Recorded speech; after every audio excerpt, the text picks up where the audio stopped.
Hi ನಮಸ್ಕಾರ. ನಾವು ಇಂದು cystitis ಎನ್ನುವ ಒಂದು ಮೂತ್ರ ಇನ್ಫೆಕ್ಷನ್ ಆ ಕಾಯಿಲೆ ಬಗ್ಗೆ ಈ ವಿಡಿಯೋದಲ್ಲಿ ಹೆಚ್ಚಿನ ಮಾಹಿತಿಯನ್ನು ತಿಳಿಸುತ್ತೇನೆ. ಇದು ಒಂದು ಬ್ಯಾಕ್ಟೀರಿಯಲ್ ಇನ್ಫೆಕ್ಷನ್ ಆಗಿದೆ. ನಾನು ನಿಮ್ಮ ಡಾಕ್ಟರ್ ದೀಪಕ್ ಬಿಲ್ಲೆ, ಆಯುರ್ವೇದ ತಜ್ಞ. ಇವುಗಳಲ್ಲಿ ಲಕ್ಷಣಗಳು ಯಾವೆಂದರೆ, ಒಂದು, ಪದೇ ಪದೇ ಮೂತ್ರ ಹೋಗುವ ಅರ್ಜ್ ಇರುತ್ತದೆ, ಅಥವಾ ಕೆಲವೊಬ್ಬರಲ್ಲಿ ಲೋವರ್ ಅಬ್ಡಮಿನ್ ಪೇನ್ ಅಥವಾ ಬರ್ನಿಂಗ್ ಸೆನ್ಸೇಷನ್ ಇರುತ್ತದೆ, ಹಾಗೂ ಇನ್ನು ಕೆಲವೊಬ್ಬರಲ್ಲಿ ಕ್ಲೌಡಿ ಅಥವಾ ಬ್ಲಡ್ಡಿ ಯೂರಿನ್ ಹೋಗುತ್ತಾ ಇರುತ್ತದೆ.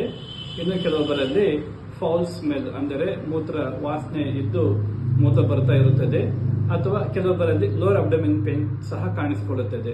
ಹೀಗೆ ಈ ಲಕ್ಷಣಗಳು ಕಂಡು ಬಂದರೆ ಅದು ಬ್ಲಾಡರ್ ಇನ್ಫೆಕ್ಷನ್ ಎಂದು ಅರ್ಥ.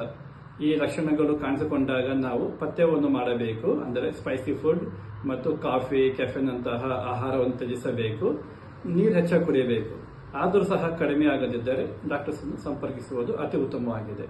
ಈ ವಿಡಿಯೋವನ್ನು ನೋಡಿ, ಲೈಕ್ ಮಾಡಿ, ಶೇರ್ ಮಾಡಿ, ಸಬ್ಸ್ಕ್ರೈಬ್ ಮಾಡಿ. Thank you.